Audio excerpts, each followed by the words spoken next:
You ask Tiger to solve. This deals with linear equations with one unknown. The final result is x equals 793,471,250. Let's solve it step by step. Group all constants on the right side of the equation. Subtract 34,500 from both sides. Group like terms. Simplify the arithmetic. Convert the integer into a fraction. Combine the fractions. Combine the numerators.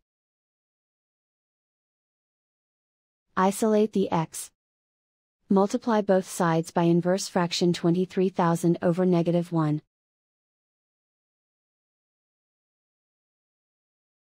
Group like terms. Multiply the coefficients. Simplify the arithmetic.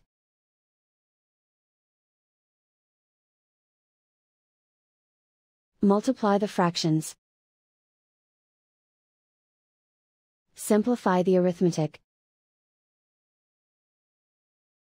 And so the final result is x equals 793,471,250.